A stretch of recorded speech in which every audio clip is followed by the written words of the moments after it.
आज सारा देश में पूर्वतन भारत रत्न स्वर्गीय प्रधानमंत्री श्री अटल बिहारी वाजपेयी 100तम जन्मदिवस को सुशासन दिवस रूपे पालन करुवा बेले नवरंगपुर जिला प्रशासन अनुकूल दिवस को स्थानीय हाईस्कूल परिसर में आडंबर सहकारे पालन कर अवसर में मुख्य अतिथि भाव नवरंगपुर जिलापाल डॉ शुभंकर महापात्र जोगदे विशिष्ट अतिथि नवरंगपुर विधायक श्री गौरीशंकर माझी अतिरिक्त जिलापाल महेश चंद्र नायक पीडी डीआरडीए श्री विरंजन दरबार मुख्य वक्ता डॉ विजय कुमार मिश्र जोगदे प्रथमे अतिथि मानक द्वारा गणेश मूर्ति पुष्पमाल्य और प्रदीप प्रज्वलन कर स्वर्गत प्रधानमंत्री अटल बिहारी वाजपेयी फोटोचित्र में श्रद्धांजलि जणाइथिला। यह अवसर में अतिथि मानक पुष्पगुच्छ दे स्वागत जणाई छात्र छात्री माने स्वागत संगीत बोलिथिले। एही स्मृति सभा जिलू आसीथिबा कवि माने निज निज कविता पाठ करथिले एवं अतिथि माने स्वर्गत प्रधानमंत्री श्री वाजपेयी स्मृति को मन पकाई निज निज वक्तव्य रखिथिले। एही परिप्रेक्षी में नवरंगपुर सदर विभिन्न कॉलेज छात्र छात्री मानक मध्य प्रबंध क्विज डिबेट प्रतियोगिता होइतिला। कृतित्व हासिल करथिबा छात्र छात्री मानक अतिथि मानक द्वारा पुरस्कार सहित ट्रॉफी प्रदान कराइतिला। शेष में छात्र छात्री माने सांस्कृतिक कार्यक्रम परिवेशन करथिले।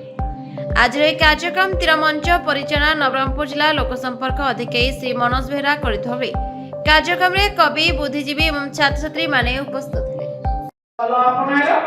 भारत रत्न पूर्वतन प्रधानमंत्री जी श्री अटल बिहारी वाजपेयी जी आज 100तम जन्म जयंती यही अवसर में सारा भारत वर्ष में सुशासन दिवस पालन करा जाउची।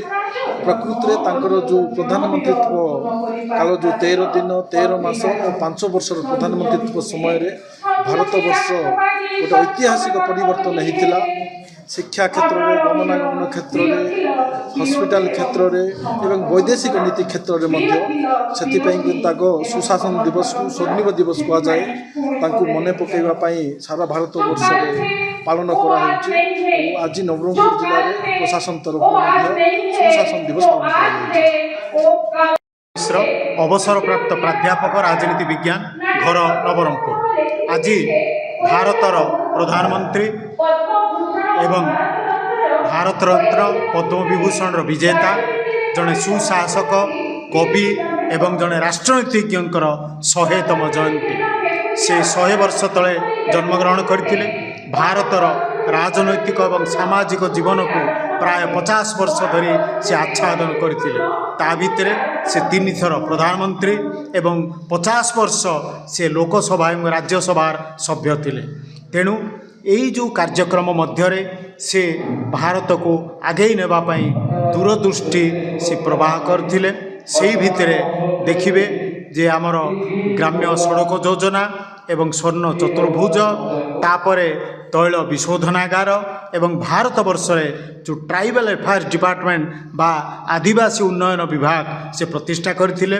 तेणु यही भली जड़े यशस्वी कवि राजनेता दरदी मनीष तांको आज जाति केबे भूली पारिबो नाही। आज 100तम जयंती रे से महान संग्रामी एवं जननायकों को मोर भक्तिपूत प्रणाम जनाउछि।